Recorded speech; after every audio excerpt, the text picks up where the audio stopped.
Good morning students. आज हम pedagogy of social science में स्कोप ऑफ सोशल साइंस पढ़ेंगे। पिछले लेक्चर में हमने meaning and nature of social science पढ़ा था। आज हम स्कोप के बारे में पढ़ेंगे, इसके क्षेत्र के बारे में पढ़ेंगे कि हमारा सोशल साइंस जो विषय है वो हमारे समाज या मानव जीवन में कहाँ कहाँ पर फैला हुआ है और कहाँ कहाँ पर यह काम करता है और किस प्रकार काम करता है। सोशल साइंस विषय एक ऐसा विषय है जो कि मानव जीवन के प्रत्येक क्षेत्र से जुड़ा हुआ है, जबकि अन्य जो विषय हैं जैसे मैथ है, साइंस है या भाषा है या गणित है वो सिर्फ एक ही पक्ष से जुड़े हुए हैं। पर जो हमारा सोशल साइंस है वह व्यक्ति के सभी पक्षों से जुड़ा हुआ है। यह व्यक्ति के भौगोलिक, ऐतिहासिक, सामाजिक, राजनीतिक जीवन सभी प्रकार से जुड़ा हुआ है और सभी को प्रभावित करता है। और हम यह भी जानते हैं कि हमारे सोशल साइंस में इतिहास, नागरिक शास्त्र, राजनीतिक विज्ञान और अर्थशास्त्र का समावेश है। इस तरह से अनेक विषयों का इसमें समावेश हुआ है और अनेक पक्षों और अनेक क्षेत्रों के साथ यह जुड़ा हुआ भी है। मानव के प्रत्येक जीवन के साथ यह संबंधित है। सोशल साइंस का जो क्षेत्र है वो अत्यंत विशाल है, व्यापक है और जीवन के हर क्षेत्र में फैला हुआ है। इसे हम आज जानने का प्रयत्न करेंगे। सबसे पहला जो हमारा हेडिंग है वो है स्टडी ऑफ कल्चर। जो हमारा सोशल साइंस है वो व्यक्ति के संस्कृति, रीति रिवाज, धर्म और उसके रहन सहन के बारे में जानकारी और ज्ञान छात्रों को देता है। किस प्रकार हिंदू धर्म रहता है, उसके रीति रिवाज कैसे हैं और कैसा उसका रहन सहन है, या मुस्लिम धर्म है जो, या सिख धर्म है या ईसाई धर्म है, वो किस प्रकार रहते हैं, किस प्रकार त्योहार मनाते हैं और कैसा उनकी बोलचाल है, भाषा है, कैसे उनके वस्त्र हैं और क्या वो भोजन करते हैं। इस तरह की सभी जानकारियां जो हमें सोशल साइंस में किसी व्यक्ति को हम दे सकते हैं। उसके साथ साथ हम दूसरे देशों की संस्कृति और रीति रिवाज के बारे में भी सोशल साइंस के द्वारा जान सकते हैं। दूसरे देशों के व्यक्ति वहाँ पर किस प्रकार रहते हैं, कैसी उनकी सोसाइटी है, कैसे लोग वहाँ के पढ़े लिखे हैं, किस प्रकार के जो इनके रहन सहन है, क्या वो खाते हैं, इस तरह की सभी जानकारी हमें जो है सोशल साइंस के द्वारा मिलती है। इसके अलावा हमें जो है व्यक्ति के पूरी जो है एक, जैसे हम ये भी कह सकते हैं कि अगर हम अपने देश की बात करें तो हमें अपने पूरे देश के रीति रिवाजों, धर्मों और संस्कृति की जानकारी होती है। जैसे कि आप सबको पता है कि हमारे देश में विभिन्न धर्मों के लोग और रीति रिवाजों के लोग रहते हैं। इन सब की जो है हमें सभी धर्मों की जानकारी और रीति रिवाजों और संस्कृति की जानकारी जो हमें सोशल साइंस के द्वारा ही मिलती है। नेक्स्ट है हमारा development of art and culture. जो हमारा आर्ट और कल्चर है उसका विकास भी सोशल साइंस के द्वारा होता है। जैसे नृत्य, संगीत, ललित कलाएं या कुछ भी हस्तकलाएं हैं या चित्रकला है, उनका जो है विकास सोशल साइंस द्वारा भी होता है। इनके द्वारा हम जो है अपनी सामाजिक समस्याओं को, अपने मनोभावों को दूसरे लोगों के सामने प्रदर्शित कर सकते हैं, दिखा सकते हैं। जैसे किसी पेंटिंग के द्वारा हम जो है किसी सामाजिक समस्या को लोगों में प्रदर्शनी के द्वारा दिखा सकते हैं। नृत्य के द्वारा भी हम अपने मनोभाव को किसी दूसरे के सामने पेश कर सकते हैं। संगीत के द्वारा भी हम अपने जो है मनोभाव या किसी प्रकार की किसी भी जो है मनोदशा को जो है हम दर्शकों के सामने, दूसरे व्यक्ति के सामने दिखा सकते हैं। इस प्रकार हम कह सकते हैं कि जो हमारा आर्ट और कल्चर है, जो हमारी नृत्य, संगीत और हमारी जो चित्रकला है उसके द्वारा हम अपने मनोभावों को दूसरे व्यक्ति के सामने पेश करके अपने जो है मनोभावों को समझा सकते हैं, दिखा सकते हैं और अपनी सामाजिक समस्याएं भी हम अपनी इन कला में दिखा सकते हैं। इस प्रकार हम कह सकते हैं कि जो हमारा सोशल साइंस है वो आर्ट और कल्चर को पूरी तरह से विकसित करता है। नेक्स्ट है हमारा study of present and future. जो हमारा सोशल साइंस है वो वर्तमान और भविष्य की जो है पूरी तरह से उनके संबंधों की जानकारी हमें प्रदान करता है। जैसा कि आप सबको पता ही है कि अगर हमें भविष्य को सुरक्षित रखना है तो हमें आज के वर्तमान समय को सही बनाना होगा और आज के वर्तमान समय की जानकारी प्राप्त करने के लिए हमें अपने भूतकाल को देखना होगा। भूतकाल की जानकारी हम अपने इतिहास से ले सकते हैं। इस प्रकार हम कह सकते हैं कि इतिहास वर्तमान को और वर्तमान भविष्य काल को जो है प्रभावित करता है। हम आज किन किन समस्याओं का सामना कर रहे हैं और क्यों कर रहे हैं, इन सब की जानकारी हमें अपने इतिहास में मिलेगी। आज की जो हमारी समस्याएं हैं वो हमारे इतिहास दी गई हैं। कुछ ना कुछ हमारे से कुछ ऐसी गलतियां हुई हैं या कुछ ऐसी घटनाएं हुई हैं जिनकी वजह से आज हम उन समस्याओं को झेल रहे हैं और आज के टाइम में हम कुछ ना कुछ ऐसी गलतियां कर रहे हैं जो भविष्य में हम उनको झेलेंगे। जैसे प्रदूषण हो गया, इसके अलावा और भी बहुत सी ऐसी चीजें हैं जिनका हमें भविष्य में जाकर जो है उनके दुष्परिणामों को भोगना होगा। आज के समय में जो हम अधिक से अधिक उद्योग लगाने की कोशिश करते हैं, जिनकी वजह से अधिक प्रदूषण होता है। यह प्रदूषण भविष्य काल में जाकर हमें और अधिक परेशान करेगा। इस तरह से हमारा सोशल साइंस प्रेजेंट और फ्यूचर दोनों के रिलेशन को, दोनों के संबंधों को छात्रों को समझाने का प्रयत्न करता है और दोनों के संबंधों की सही जानकारी हमारे छात्रों को देता है। नेक्स्ट है हमारा relation of man and organisation. व्यक्ति ने अपने विकास के लिए बहुत सारे संगठन बनाए, जिन्हें हम सामाजिक संगठन भी कह सकते हैं, जैसे पंचायत परिषद, पंचायत हो गई है, और इसके अलावा जो हमारी लोकसभा हो गई है, राज्यसभा हो गई है।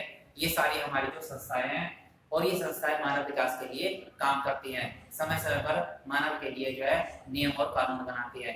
इन सब का निर्माण मानव ने किया है। इन सब की सही जानकारी जो है हमें अपने छात्रों को भी देनी है कि किस प्रकार जो है ये संस्थाएं हैं मानव के लिए, भविष्य के लिए और उनके विकास के लिए किस प्रकार कैसे कैसे कानून बनाती है और कैसे नियम बनाती है, और किस प्रकार हमें इन नियमों को मानने के लिए बाध्य होना पड़ेगा। अगर हम नहीं मानेंगे तो हमारा सामाजिक विकास रुक जाएगा और हम भविष्य में तरक्की नहीं कर पाएंगे।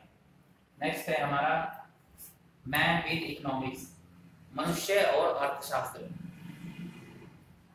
व्यक्ति और अर्थशास्त्र का गहरा संबंध है।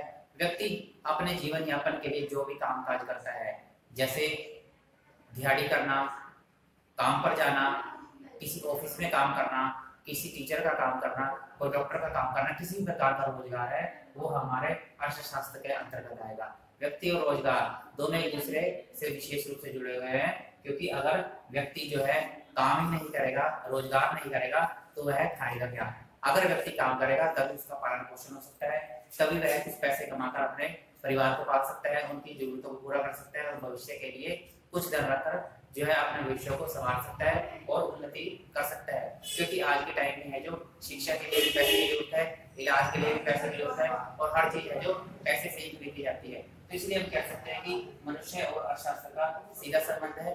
व्यक्ति अगर अर्थशास्त्र को समझता है तो वह उसका सही तरीके से उपयोग करेगा, यानी अगर वो धन कमाता है तो अपने धन को सही तरीके से, सही प्रकार से अपने जीवन में प्रयोग है हमारा। उसके बाद है हमारा कॉज एंड इफेक्ट, कारण और प्रभाव। मनुष्य के सामाजिक जीवन में कोई भी अगर घटना घटती है तो उसका कोई ना कोई प्रभाव पड़ता है, और कोई भी घटना किसी न किसी कारण का ही परिणाम होती है। किसी भी प्रकार की कोई भी समस्या आती है, उसकी कुछ वजह होती है, और वो समाज में कुछ ना कुछ जो है दोष छोड़ जाती है, कोई ना कोई कमी छोड़ जाती है, जिसके कारण मानव जीवन जो पूरी तरह से प्रभावित होता है।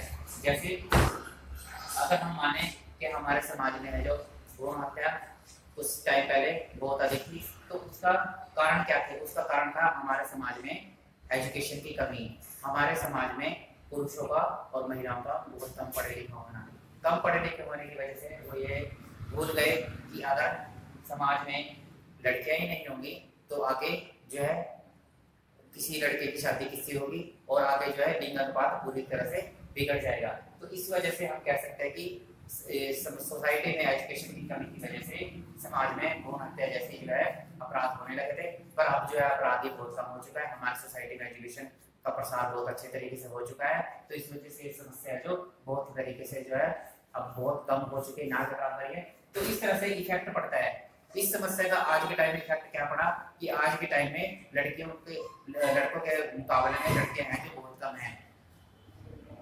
इस वजह से जो है लड़कों के लिए शादी के लिए किसी लड़की का मिलना मुश्किल हो रहा है, उनके लिए कोई अच्छी लड़की ढूंढना मुश्किल हो जाता है। तो इस तरह से हम कह सकते हैं कि किसी भी कोई भी सामाजिक घटना है उसका कोई कारण होता है, और उसके घटने की वजह से कोई ना कोई सामाजिक प्रभाव हमारे समाज पर पड़ता है।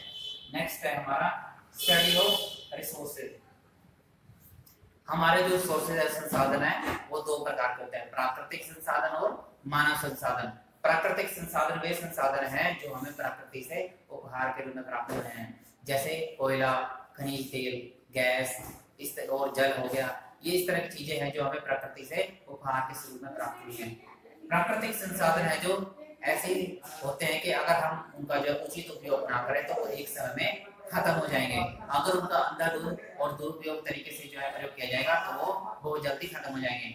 मानव संसाधन वे हैं जिनका जो है ऐसे संसाधन जिनका मानव है जो आगे तैयार कर लेता है, जैसे सौर ऊर्जा हो गई है, ये मानव संसाधन है। इसके अलावा और भी ऐसी चीजें हैं जो मानव ने ऊर्जा के रूप में या अन्य स्रोतों के रूप में जो है तैयार कर दी हैं। तो सोशल साइंस हमारा हमें ये समझाने की कोशिश करता है कि अगर हम अपने रिसोर्सेज को भविष्य को ध्यान में रखकर प्रयोग नहीं करेंगे तो हमें भविष्य में जो है बहुत बड़ी परेशानी का सामना करना पड़ेगा। जैसे कि आप सबको पता है कि जल हमारा प्राकृतिक संसाधन है और एक निश्चित मात्रा में ही हमारी भूमि में यह पाया जाता है। अगर हम अपने जो है जल को अंधाधुंध तरीके से वेस्ट करते रहेंगे तो एक समय ऐसा आएगा जो हमारे जो है भूमि में जल पूरी तरह से समाप्त हो जाएगा और हमें एक एक बूंद के लिए तरसना पड़ेगा। तो इसलिए हम कह सकते हैं कि हमें अपने रिसोर्सेज को पूरी तरीके से ध्यान में भविष्य को ध्यान में रखकर जो है प्रयोग करना चाहिए। नेक्स्ट है हमारा कॉज एंड करंट इवेंट्स, तात्कालिक घटनाएं। हमारे समाज में समय समय पर कोई भी घटना घटती रहती है, वो घटना अच्छी भी हो सकती है और कोई भी बुरी भी हो सकती है। तात्कालिक घटनाएं जो है हमारे सामाजिक जीवन पर पूरी तरह से प्रभाव डालती हैं। जैसे आज के वर्तमान समय में कोरोना संक्रमण जो है हमारे सामाजिक जीवन पर पूरी तरह से प्रभाव पड़ रहा है। कोरोना संक्रमण की वजह से है जो हमारे देश में जो है बहुत से लोग हैं जो इस बीमारी की वजह से जो है मर रहे हैं और बहुत से लोगों का इलाज चल रहा है, बहुत से लोग संक्रमित हैं और सरकार भी है जो इस संक्रमण को रोकने के लिए बहुत सी कोशिश कर रही है। इस तरह से समय समय पर जो है तात्कालिक समस्याएं किसी भी देश में, किसी भी समाज में, किसी भी जगह उत्पन्न होती रहती हैं, जिनका सामना हर देश को, हर समाज को करना पड़ता है। इस तरह से हम कह सकते हैं कि हमारा जो सोशल साइंस है वो समय समय पर जो करंट इवेंट है, जो तात्कालिक घटनाएं हैं, उनकी हमें सही जानकारी देता है। जैसे आज के समय में कोरोना संक्रमण के बारे में हमें जो है जानकारी हमारा सोशल साइंस हमें दिलाता है कि हमें इस संक्रमण से बचने के लिए अधिक से अधिक समय तक अपने घर में रहना चाहिए और बहुत कम है जो बाहर निकलना चाहिए। अगर जरूरी हो तो ही हम घर से बाहर निकलें, नहीं तो हमें अपना जो है समय है जो घर में व्यतीत करें, क्योंकि बाहर निकलने से जो है कोरोना संक्रमण का जो है होने का अधिक खतरा हो जाता है। इसलिए हमें जो है घर पर रहना चाहिए। इस तरह से हम कह सकते हैं कि सोशल साइंस है जो करंट इवेंट्स के बारे में लोगों को समय समय पर सही जानकारी देता है। तो आज हमने पेडागोजी ऑफ सोशल साइंस में स्कोप ऑफ सोशल साइंस पढ़ा।